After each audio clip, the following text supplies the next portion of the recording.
함께 찬양드림으로 7월 21일 새벽기도 및 목요 말씀 묵상 시간을 갖겠습니다. 찬송가 212장 겸손히 주를 섬길 때 함께 찬양드립니다.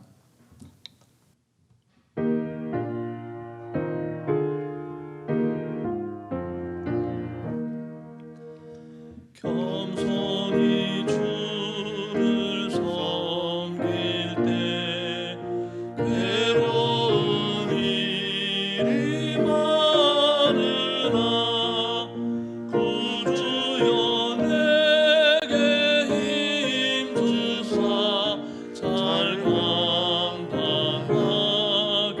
하소서. 인자한 말을 가지고 사람을 감화시키며 갈 길을 잃은 무리를 잘 인도하게 하소서. 구주의 귀한 인내를 깨달아 알게 하시고 굳건한 믿음 주셔서 늘 승리하게 하소서. 장래의 영광 비추사 소망이 되게 하시며 구주와 함께 살면서 참 평강 얻게 하소서.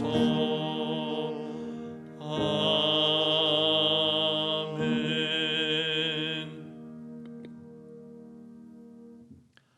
사랑과 은혜가 충만하신 살아계신 하나님 아버지, 지난 밤도 하나님 은혜 가운데 우리를 지키시고 보호하셨다가 이 아침에 새 생명의 호흡으로 주님을 찬송케 하시며 말씀과 기도로 하루를 시작하게 하시니 감사를 드립니다.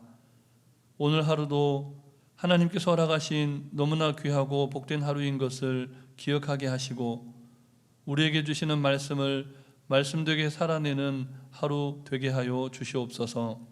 그리하여 하나님께서 예비하신 복과 은혜를 충만히 받아 누릴 뿐만 아니라 하나님의 보다 더 큰 영광을 위해 살아가는 복된 인생 되게 하시기를 우리 구주 예수 그리스도의 이름으로 기도드립니다.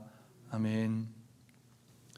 계속해서 우리에게 주시는 하나님 말씀은 신약성경 히브리서 말씀입니다. 히브리서 11장 말씀입니다. 23절부터 31절까지 말씀을 함께 교독하시겠습니다. 믿음으로 모세가 났을 때 그 부모가 아름다운 아이임을 보고 석 달 동안 숨겨 왕의 명령을 무서워하지 아니하였으며 믿음으로 모세는 장성하여 바로의 공주의 아들이라 칭함 받기를 거절하고 도리어 하나님의 백성과 함께 고난 받기를 잠시 죄악의 낙을 누리는 것보다 더 좋아하고 그리스도를 위하여 받는 수모를 애굽의 모든 보화보다 더 큰 재물로 여겼으니 이는 상주심을 바라봄이라.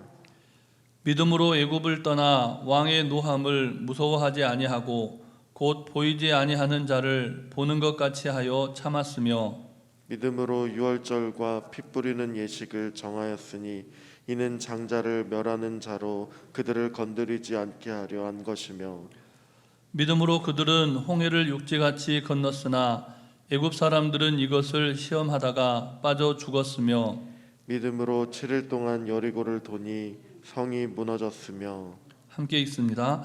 믿음으로 기생 라합은 정탐꾼을 평안히 영접하였으므로 순종하지 아니한 자와 함께 멸망하지 아니하였도다.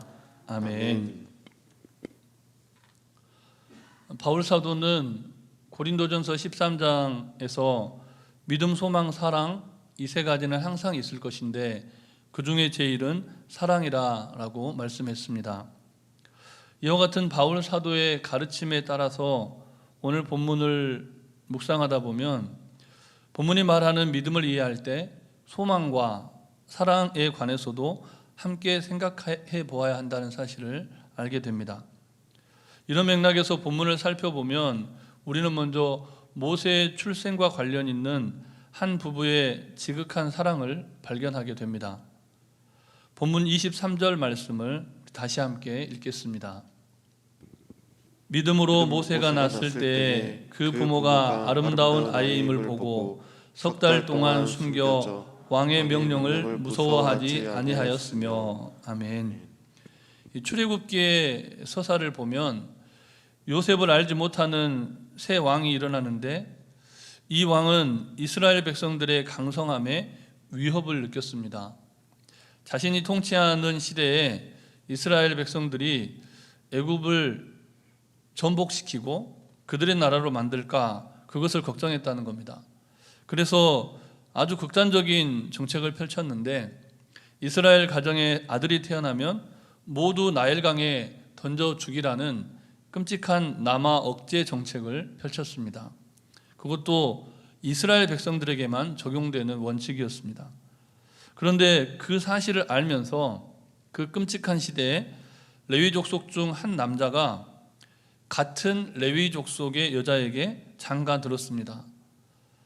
아들을 낳으면 사별이 예고된 상황이었지만 결혼하여 새 가정을 꾸린 젊은 남녀의 적극적인 사랑이 부부의 믿음이 어떠함을 보여주었던 것입니다.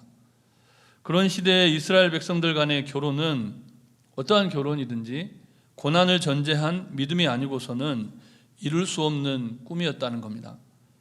그래서 레위인 청춘 남녀의 그 시대의 선택은 너무나 위대했습니다. 그들이 왕의 명령을 무서워했다면 결혼조차도 시도하지 않았을 겁니다. 결국 모세는 그들 부부의 고난에 굴하지 않는 헌신적인 사랑과 하나님을 향한 전적인 믿음의 열매로 태어난 아이였습니다. 그들 부부의 믿음에는 또한 그들에게 존귀한 아들을 주신 하나님을 향한 간절한 기대와 소망이 담겨 있었습니다. 그 소망의 믿음이 너무나 아끼고 사랑하는 아들을 갈대 상자를 만들어서 거기에 아이를 넣고 나일강에 띄워 보내게 했던 겁니다. 이렇듯이 모세가 출생해서 애굽 공주의 양자로 입양돼서 안정적인 삶을 살게 될 때까지 한 신혼부부, 젊은 부부의 눈물 어린 믿음과 소망과 사랑의 수고가 있었다는 겁니다.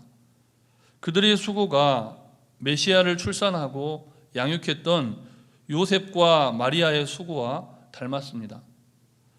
오늘 본문은 바로 이 믿음에 관한 이야기로 시작을 하고 있는 것이죠.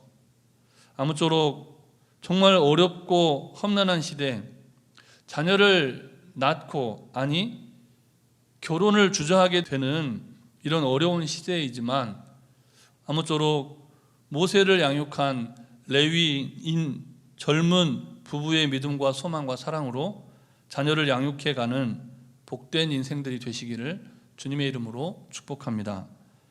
이제 본문 24절과 25절 말씀을 다시 함께 읽겠습니다. 믿음으로 모세는 장성하여 바로의 공주의 아들이라 칭함받기를 거절하고 도리어 하나님의 백성과 함께 고난받기를 잠시 죄악의 낙을 누리는 것보다 더 좋아하고. 26절 말씀도 우리 다시 함께 읽겠습니다. 그리스도를 위하여 받는 수모를 애굽의 모든 보화보다 더 큰 제물로 여겼으니 이는 상 주시는 바라봄이라. 아멘. 매일 성경 해설서를 보면 본문이 말하는 믿음에 관해 해석하기를 세상의 대세를 거스르는 용기이자 죄악이 주는 즐거운 반대편에 있는 고난을 선택하는 의지라고 했습니다. 모세의 믿음이 바로 그런 믿음이었다는 겁니다. 어느 시대이건 대세라는 것이 있지 않습니까? 모세의 출생 시기로부터 그가 성인이 되어서까지 그 당시의 대세는 단연 애굽이었고, 애굽의 종교, 애굽의 문화, 애굽의 정치, 또 그 정치의 수장이었던 바로였습니다. 그런데 모세는 바로 그 애굽 공주의 아들로서 애굽의 모든 영화와 낙을 누릴 수 있는 왕자의 특권을 포기합니다. 그리고 그의 부모가 그러했듯이 아주 적극적으로 동족들과 함께하는 고난받는 삶을 선택합니다. 히브리서 기자는 그의 삶, 모세의 삶을 그리스도를 위하여 받는 수모라고 표현하고 있습니다. 이는 모세가 이스라엘 백성들과 겪는 고난의 삶이 그리스도의 삶과 무척 닮았음을 표현하고자 하는 말씀입니다. 어떻게 모세는 그렇게 대세를 거스르면서 적극적으로 부요보다는 가난을, 또 편안보다는 고난의 길을 선택할 수가 있었을까요? 26절 하반절에 그 단서가 있습니다. 이는 상 주심을 바라봄이라. 다시 표현하자면 상 주시는 일을 바라봄이라. 모세의 믿음 안에도 상 주시는 하나님께 대한 소망과 이스라엘 백성을 향한 뜨거운 사랑이 공존했다는 겁니다. 하나님을 향한 소망이 백성들을 향한 민족애로 작용했다는 것이죠. 눈에 보이는 것이 전부가 아니며 보이지 않지만 살아계신 하나님께서 상 주심을 믿고 살아갔다는 겁니다. 모세의 이 믿음이 오늘 말씀을 묵상하는 모든 성도님들의 믿음이 되시기를 주님의 이름으로 축복합니다. 본문은 또한 모세의 부모가 가졌고 또 모세가 간직한 믿음이 어떻게 역사 속에서 검증되었는지를 보여줍니다.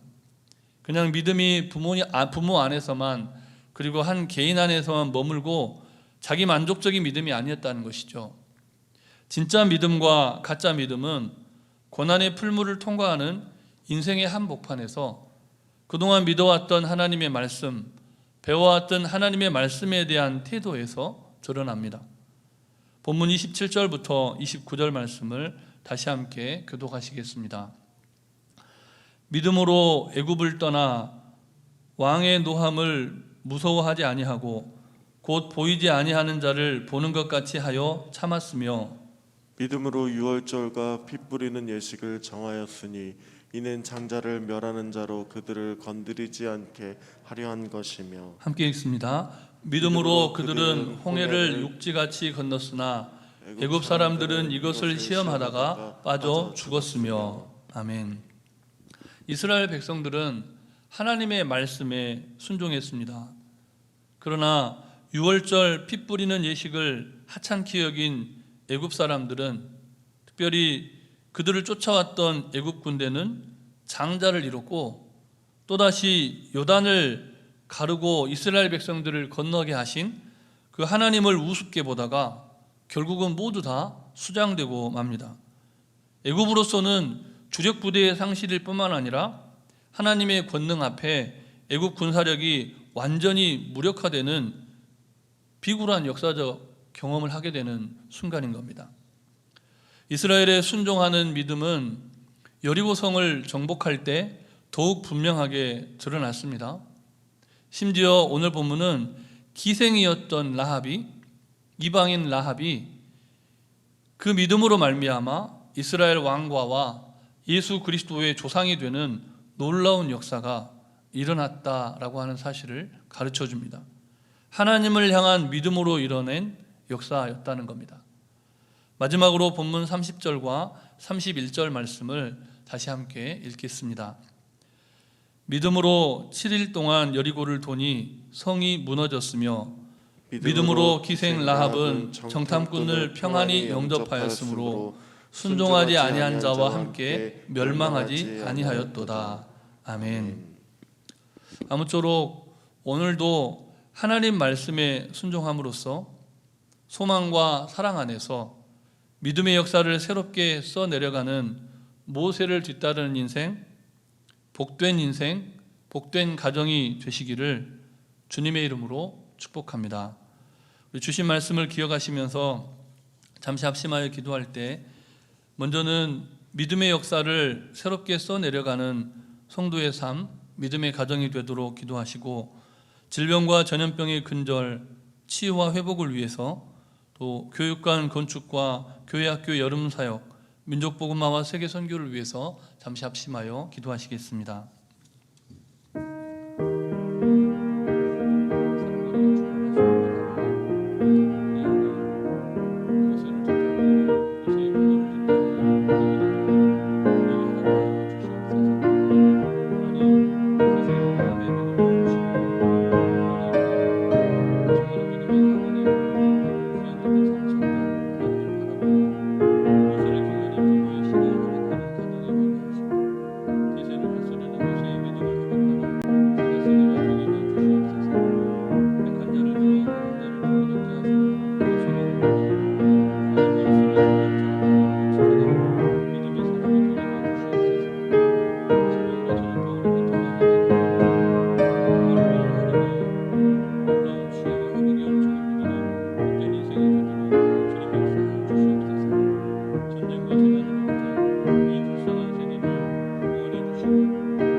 이 모든 말씀 우리 구주 예수 그리스도의 이름으로 기도드립니다. 아멘. 사랑의 하나님, 소망의 주님, 또 우리를 온전케 하시는 우리 구주 예수 그리스도, 말씀을 통하여 우리를 새롭게 교훈하신 크신 은혜에 감사를 드립니다. 모세를 길러낸 부모의 신앙을 회복하는 우리 가정들이 되게 해 주시옵소서. 대사를 거스르는 모세의 믿음을 회복하는 우리의 자녀 세대가 되게 해 주시옵소서. 약한 자를 들어 강한 자를 부끄럽게 하시는 하나님께 소망을 두며 하나님 말씀을 생명처럼 사랑하고 지켜가는 믿음의 사람이 되게 해 주시옵소서. 질병과 전염병으로 고통받는 이들을 긍휼히 여겨주시고 육신의 연약함을 인하여 하나님의 이름을 부르고 하나님의 놀라운 치유의 역사를 간구하는 모든 성도들을 긍휼히 여겨주셔서 오늘 하루 놀라운 치유와 회복의 은총을 누리게 해 주시옵소서. 전쟁과 재난으로부터 이 불쌍한 세대를 구원해 주시고 하나님을 아는 거룩한 세대를 일으켜 민족 복음화와 통일 한국, 세계 선교를 위해 헌신하는 하나님의 일꾼 되게 해 주시옵소서. 특별히 다음 세대의 신앙 계승을 위해 주님의 몸된 교회가 교육관 건축의 여정을 진행하고 있사오니 하나님의 은혜로 완공되게 하여 주시옵소서. 교회 학교 여름 사역 가운데 기름 부어 주셔서 온전히 복음으로 변화되며 교회를 새롭게 하고 세상을 이롭게 하는 하나님의 마음에 합한 인생들, 정말 주님이 기대하시는 믿음의 사람, 역사를 새롭게 쓰는 위대한 인생들이 다 되게 하여 주시옵소서. 간구하지 못한 기도의 제목도 주님께서 다 아시고 일마다 때마다 역사하여 주시되 오늘도 주의 전에 나와 간구하는 성도님들의 기도에 응답해 주시며 말씀을 묵상하며 나아가는 온 성도들의 기도에 친히 응답해 주시기를 우리 구주 예수 그리스도의 이름으로 기도드립니다. 아멘. 하늘에 계신 우리 아버지, 아버지의 이름을 거룩하게 하시며 아버지의 나라가 오게 하시며 아버지의 뜻이 하늘에서와 같이 땅에서도 이루어지게 하소서. 오늘 우리에게 일용할 양식을 주시고 우리가 우리에게 잘못한 사람을 용서하여 준 것 같이 우리 죄를 용서하여 주시고 우리를 시험에 빠지지 않게 하시고 악에서 구하소서. 나라와 권능과 영광이 영원히 아버지의 것입니다. 아멘.